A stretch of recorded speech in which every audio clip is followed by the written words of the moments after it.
talking about food at the lunch hour. And to do that today, we have Anna McKay. Anna is a recent graduate of Messiah College with a bachelor's in sustainability studies. Her major concentrations included agriculture and community and urban development. While at Messiah, Anna worked in the Office of Sustainability as a garden administrative coordinator and was heavily involved in the on-campus garden, providing access to fresh produce, both to students and faculty as well as to Messiah's dining hall. Her academic interests focus around food accessibility and system revision in order to provide a holistic and inclusive narrative surrounding food. At this time, Anna is farming in Blumpville on a family-owned flower farm and transitioning into life in East Tennessee. And so we welcome her now to Anna. Please come on up. Thank you.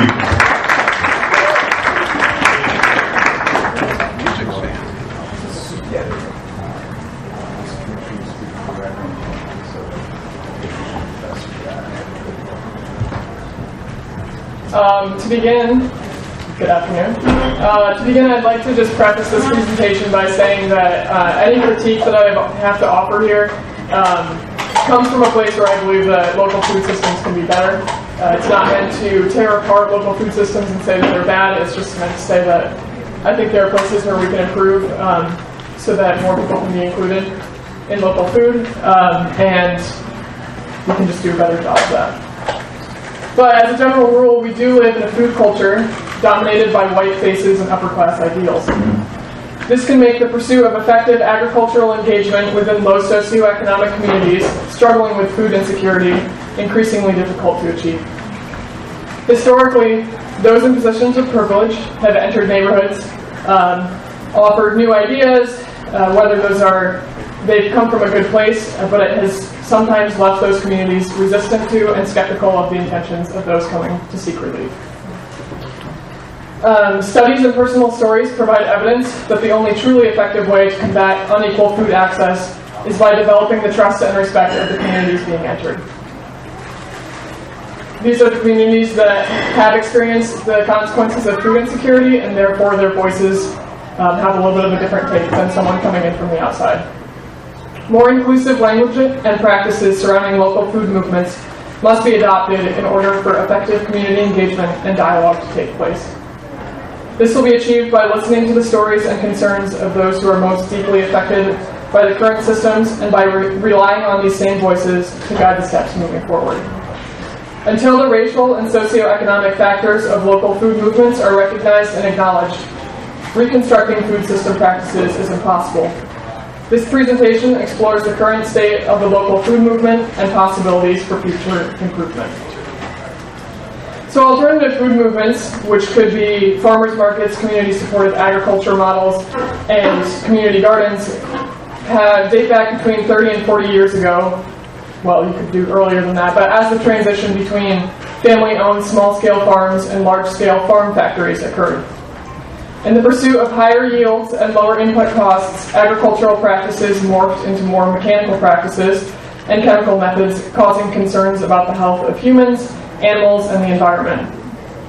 In contrast to this, alternative food movements take a look at local and seasonal food and reject the conventional agricultural practices that have caused damage in the past.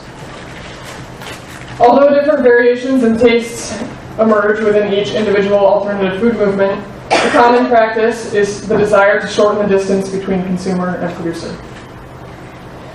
Conventional agricultural products often travel hundreds, even thousands of miles before reaching their final destination, leaving geographic disconnect as well as a warped perception of food to the consumer.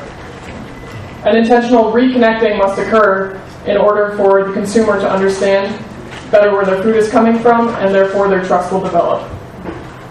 Alternative food movements provide opportunities for this reconnection to occur.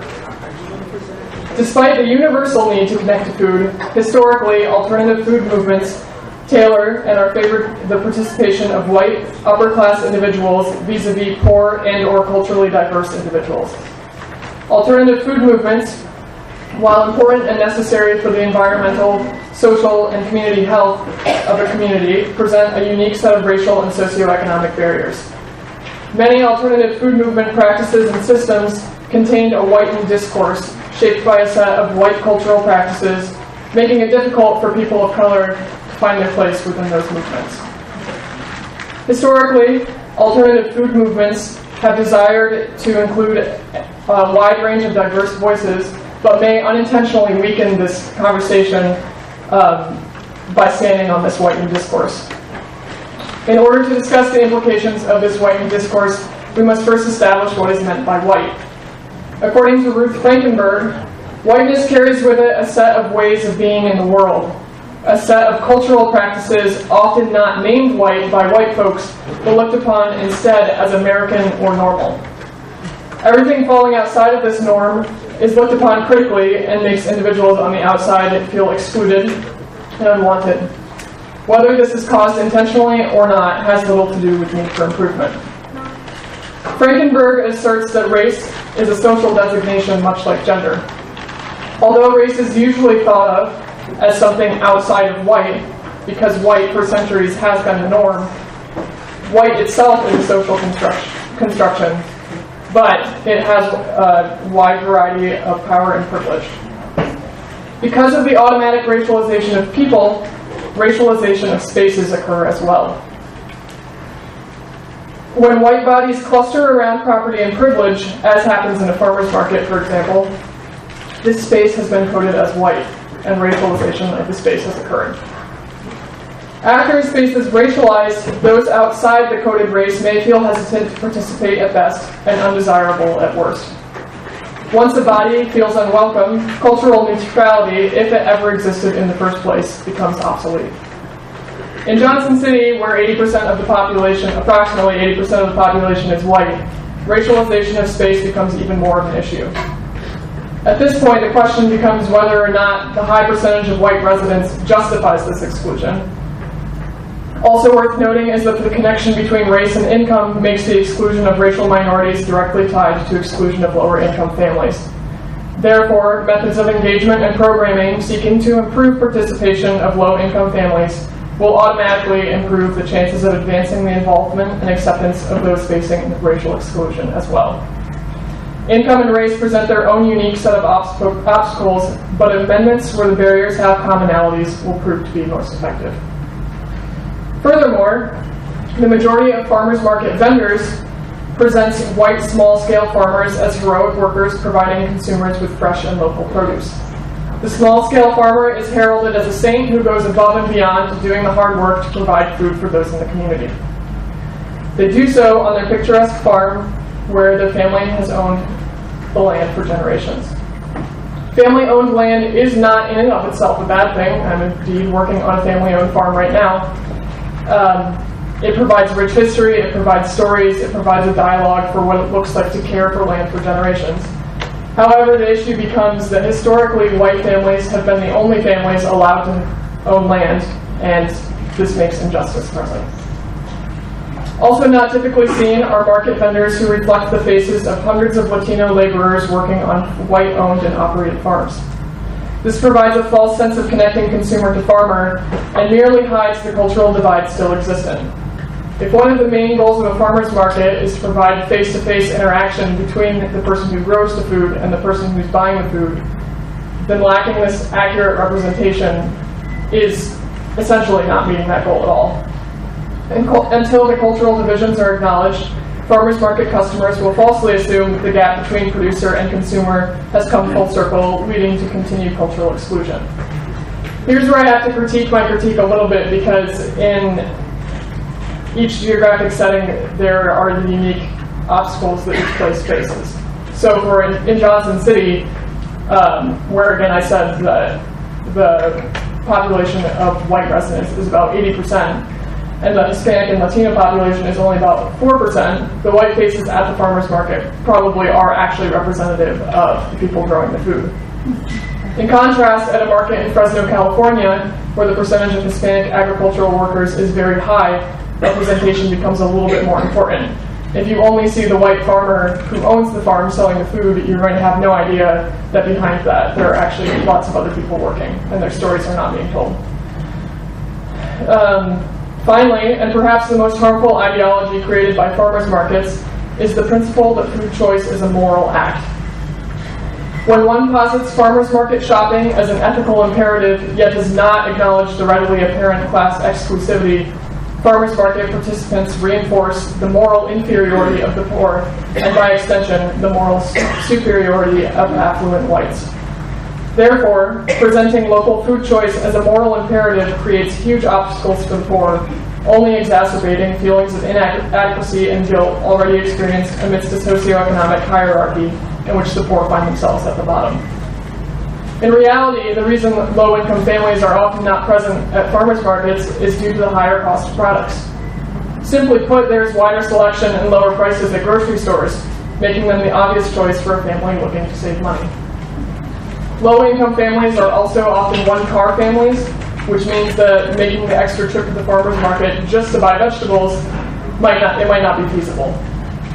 When one trip to the grocery store can cover all grocery needs for a week, why would you make an extra trip to the farmer's market?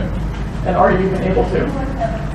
Until the socioeconomic reality of lower income families is understood, the choice to skip the farmer's market will continue to be seen as a moral evil, when in reality, financial barriers are the main source of lack of participation.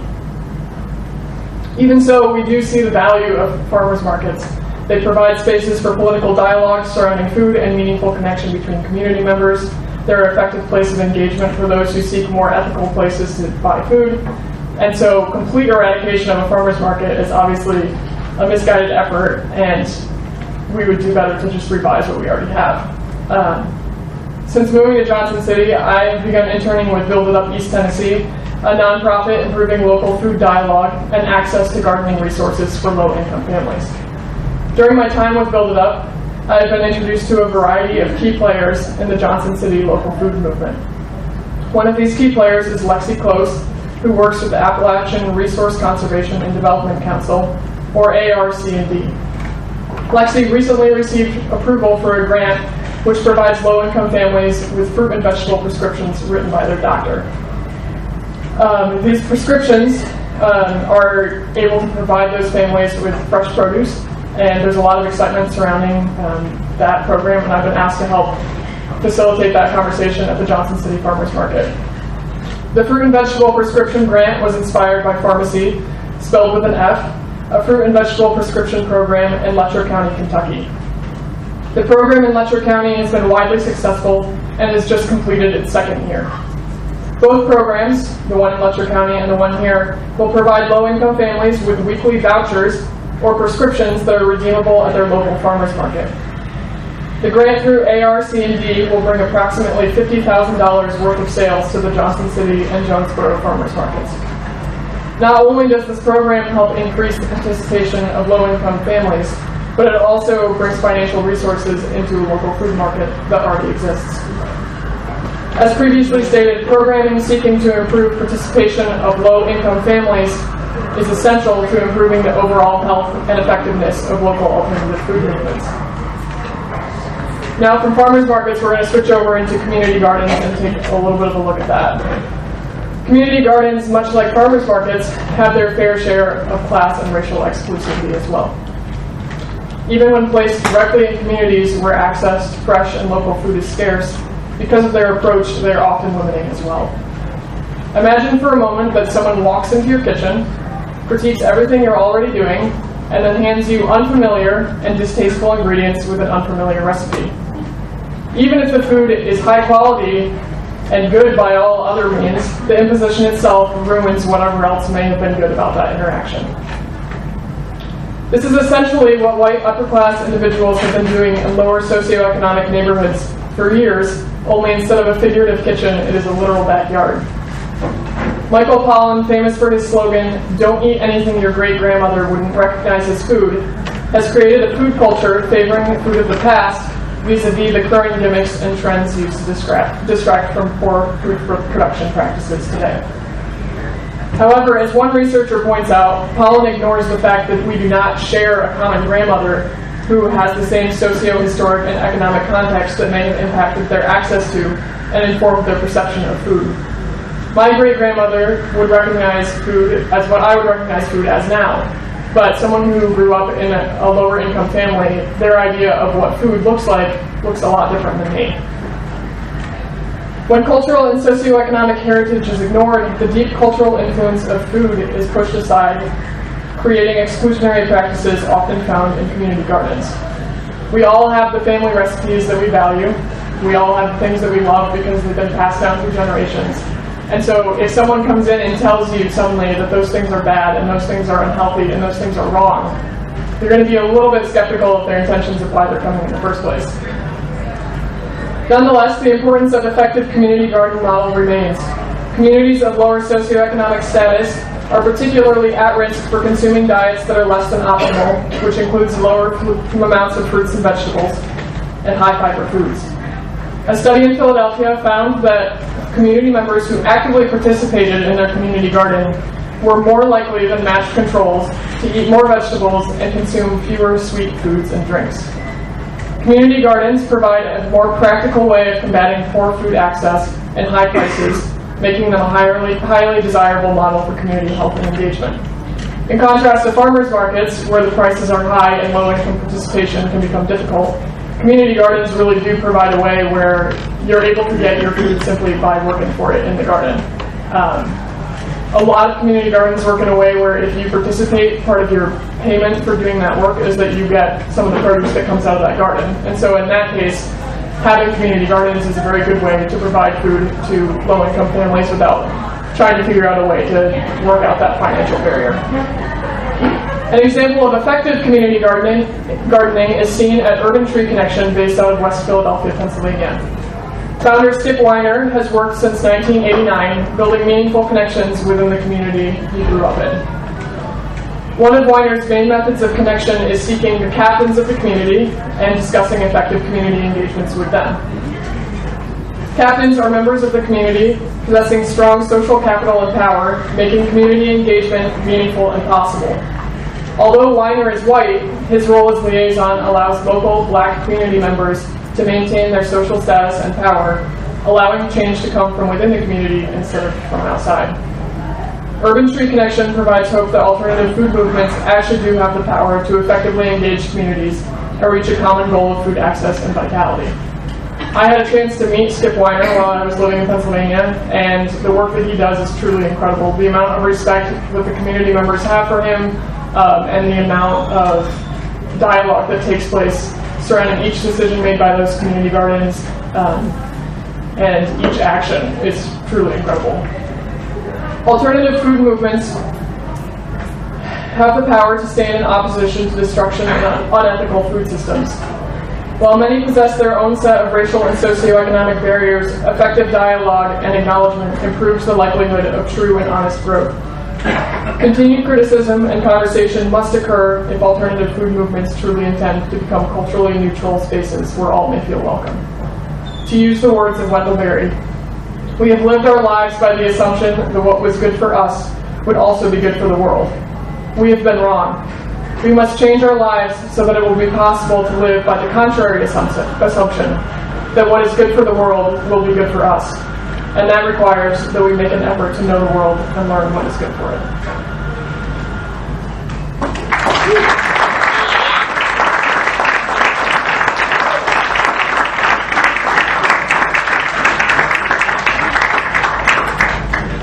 I think we have some time for questions if people have. Yes? Did you come across Milwaukee, Chicago, Will Allen? Oh yes, I have looked into Power Up a little bit. I actually thought about interning with them for a while, and those are incredible programs. Where did you go? Well, I didn't actually intern with them. I was looking into the opportunity of doing so, and didn't end up doing it. But yeah, both of those are good programs if you want to look into them. They make their own compost dirt. Yes. And remove all the contaminated seed. Yes. There's a lot of it called. Yeah. Yeah, Chicago's doing well. Yes. You mentioned earlier about the fact that low-income people sometimes don't do farmers market because the stuff is expensive, more expensive than in the store. Well, I know at our farmers market here, and I believe also the one in Jonesboro, the people who are on food stamps on the snack program, they get twice the value using their snack card that people pay cash. Yes, that's true. And that's actually what this program I was talking about, the fruit and vegetable prescription program, is kind of piggybacking off the idea. We already have systems in place where at the farmers market, I don't know if you could hear, food stamps, people with food stamps or SNAP benefits are able to come to the farmers market and get twice the value out of that as somebody just paying with cash. Yes. Thank you for bringing up this topic of diversity. It's always a great topic to discuss. So I just want to say thank you. Thank you for your work. And I guess I would go in a little different direction, and I don't need to go there, but just around, I've just recently moved back here from Northern California, and the lack of awareness about organic and GMO food is what deeply impacts me. And so I went to the farmer's market locally where I'm living now, and there was nothing organic. So anyway, that's just, that's personal for me.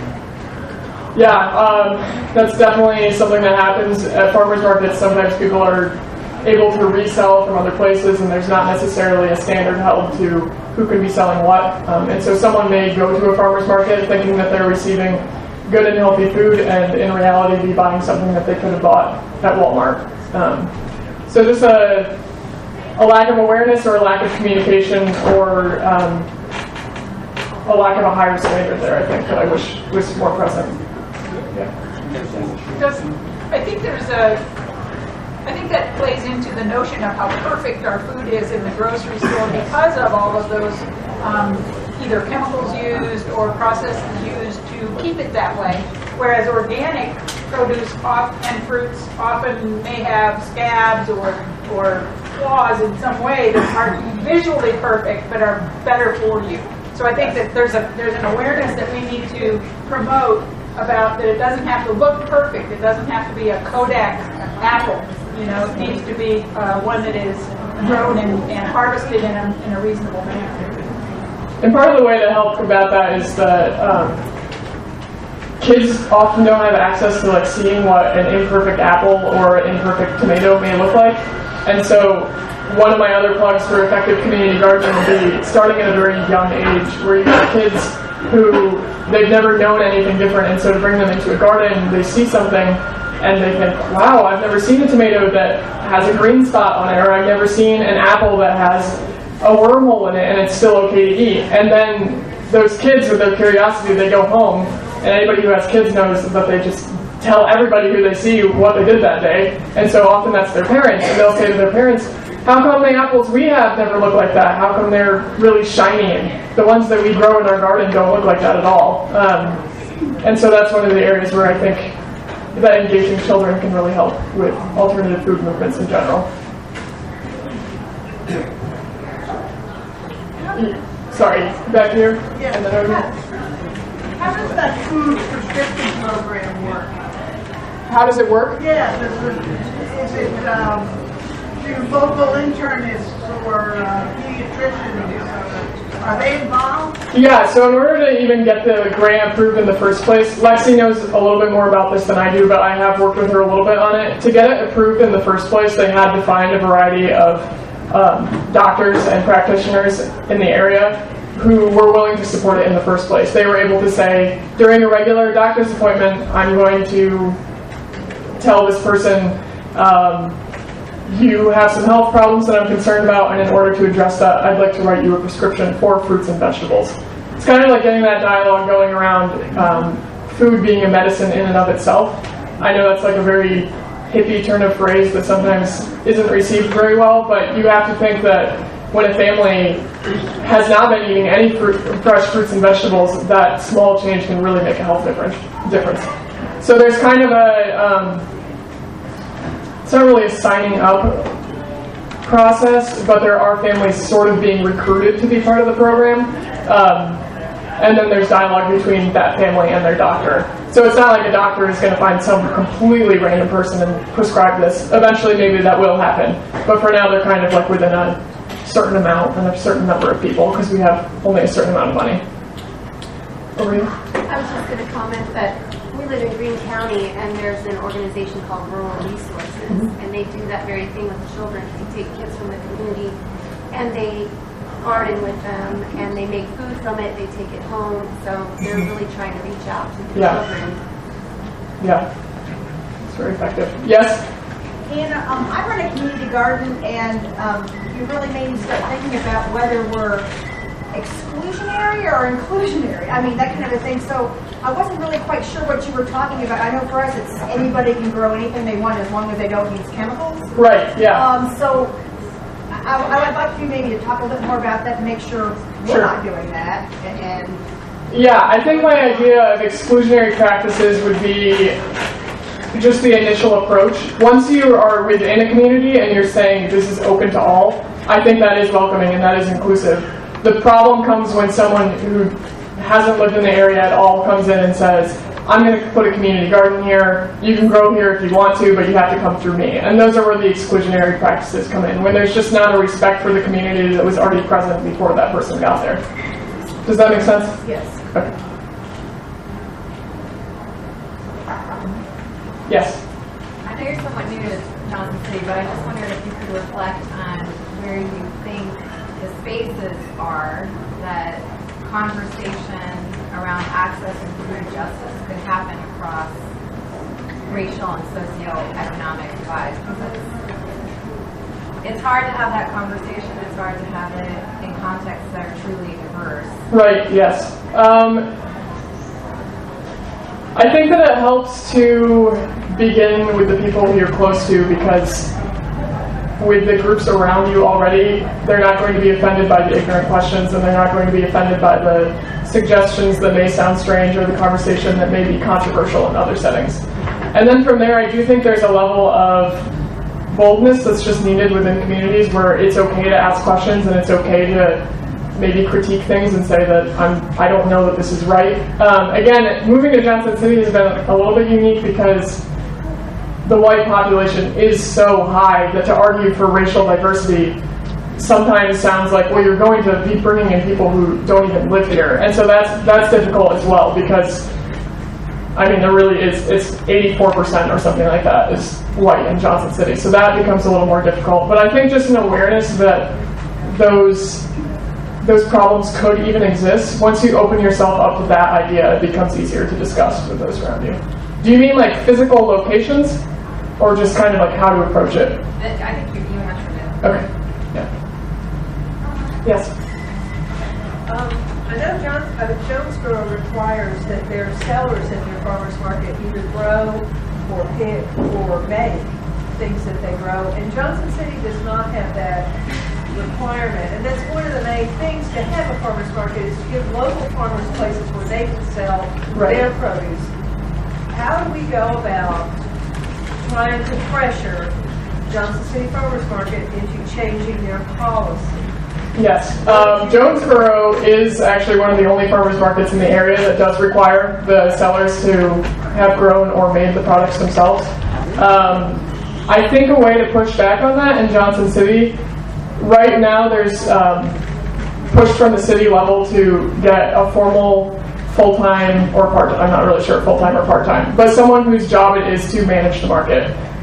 Right now, the person who's managing, I don't know if they're in the room, so I really do apologize. They're also a vendor. That can be a little bit difficult, and it can cause a little bit of sway in decision-making of who gets to be there.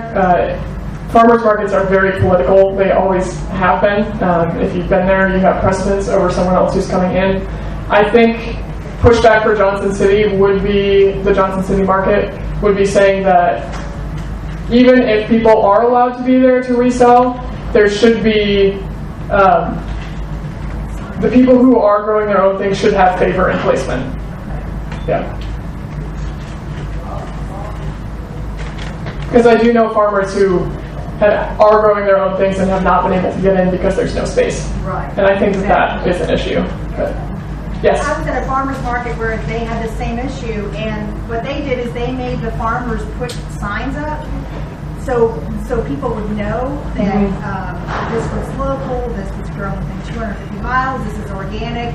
But that helped kind of let the public self-select and and so it Right. became where it was local if there was that interest. So that might be an easier way to start, and just where there's it's mandatory they put down their sourcing and what kind of things they're growing. Yes, yeah, that would be very Whether they helpful. grow it organically or not. Yeah, because people who grow organically, that's plastered everywhere that everybody wants to know. But there are people who aren't necessarily certified to be organic and still are growing well, but that doesn't show in a lineup where the person next to them is selling the same produce, but they didn't necessarily grow it, and it's not necessarily grown well. Right.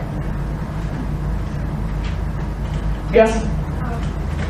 In the back here? Yeah, food insecurity is a problem in our area that really made national news a year or so ago through a Washington Post article that highlighted in the case that it was actually Green County, where our local food bank was serving the area through Still is. still does. To hundreds of children throughout the summer. And that area is also our counties, those areas outside of the cities of Greenville, Johnson City, Jonesboro, outside the suburban sprawl that's around them, are really quite rural. You don't have, and I live out there. I live in Washington County. And you can tell by my accent that I'm not originally from here, but I lived here my life. So I can attest to the fact that not everyone grows a garden out there. Not everyone, is able to even has the know-how that has could have been passed down for generations, but it didn't. Instead, there's poverty, and there's a diversity issue too, and that we're dealing with in terms of income inequality. So I wonder how do we tackle that issue in an area, and it kind of goes back to what was said earlier by Ted, those bridge builders, because what I see that we need to do in our area is that we've got this, a rural, in some cases lower income population spread out throughout our counties, including up in Johnson County and down in Carter and Newport, and then the city folks go on this, jive with all of you guys. The city folks, who we don't want to be the ones who say we know better. Right. Instead, we've got to have those bridge builders, but it also goes to food justice. So how do we do it? Yeah, that's a really good point, actually, because a lot of people, when they think about food insecurity, picture an inner-city family who has no access to land, has never been able to grow their own food. And what you're saying is that, in reality, a lot of low-income families live rurally, and they have the space, but it's not being utilized to do that. It's not, they don't have the know-how. It's never been a concern. And I think the way that I would address that, or that I would consider addressing it, would be to see if there was a way to promote dialogue between the city dwellers and those who have the space and the land, because the frustration with people who live in the city is, well, I don't have any space. I want to grow. I would love to be able to have my own produce, but I just don't have a yard to do that. I don't have land where I can be doing that. And so dialogue there so that space can be shared, even if that meant trying to promote work days where people from city dwellers, you use that phrase and now I'm stuck on it, we're able to go and help rural families start a farm, or where rural families were offering that space, whether or not they were going to be actively participating or not. I think there are effective ways to engage both parties in a way that is mutually beneficial. Yeah, maybe we should work with the river camp. I was just once thinking about that. Yeah, the river camp. Have you thought at all about how we might in our language speak about farmers market and CSAs and community gardens? while maintaining the moral imperative that is sourcing food ethically and buying ethically, without promoting the superiority of those who do have the access and those who do not. Right. I think I haven't thought about it a whole lot. I think there is definitely the problem with, as I was saying, the language that posits the white affluent superiority over the moral inferiority of families choosing not to participate. I think a way to promote without damaging would be